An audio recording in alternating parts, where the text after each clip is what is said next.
प्यारे बच्चों, सुप्रभात। आज हम राम लक्ष्मण परशुराम संवाद के अगले भाग का अध्ययन करेंगे। विहस लखन बोले मृदुवानी, अहो मुनीष महाभट मानी। परशुराम जी की बात सुनकर लक्ष्मण हंसकर कोमल स्वर में बोले, मृदुवाणी मधुर स्वर में या कोमल स्वर में बोले, अहो मुनीष महाभट मानी। महाभट महान योद्धा है, आप तो माने हुए महान योद्धा हैं। पुनि पुनि मोहे दिखाव कुठारू। कुठारू मीन्स फरसा। आप बार बार मुझे अपना फरसा दिखा रहे हैं। चहत उड़ावन फूक पहाड़ू। पहाड़ू मतलब पहाड़। आप तो जैसे मानो फूक से पहाड़ उड़ा देना चाहते हैं। यहाँ कुमड़ बतिया को नाई। यहाँ कुमड़े के कोमल फल के समान कोई नहीं है। जो तर्जनी देख मर जाए, कि आपकी उंगली को देखकर मर जाएगा। तर्जनी अंगूठे के पास वाली उंगली को तर्जनी कहते हैं। कि यहाँ इस कोमड़े के फल के समान कोई कमज़ोर नहीं है जो सिर्फ आपकी उंगली देखकर मर जाए। देख कुठार सरासन माना। सरासन मीन्स बाण। हमने आपके फरसे और बाण को देखकर मैं कचुकहा सहित अभिमाना, मैंने कुछ अभिमान पूर्वक आपसे कह दिया।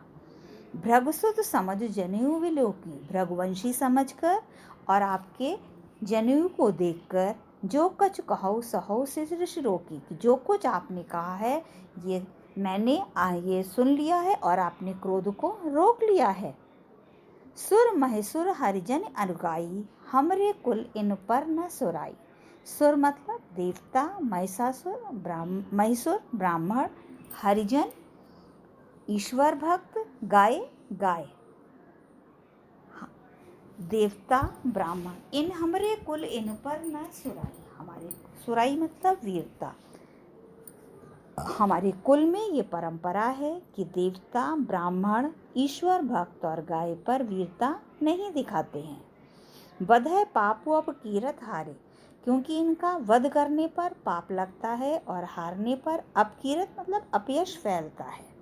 मारता हूँ पाप पर तुम्हारे। फिर भी मेरे इतना कहने पर अगर आप मुझे मारेंगे भी तो भी हम आपके पैर ही पड़ेंगे।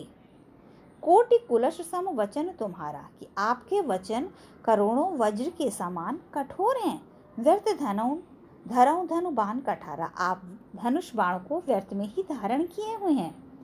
जो बिलो के अनुचित कहूँ कहो क्षमय महामुनि धीर। मैंने इस धनुष और परशु को देखकर अगर कुछ अनुचित कह दिया है तो हे धैर्यवान महामुनि, आप मुझे क्षमा कर दें।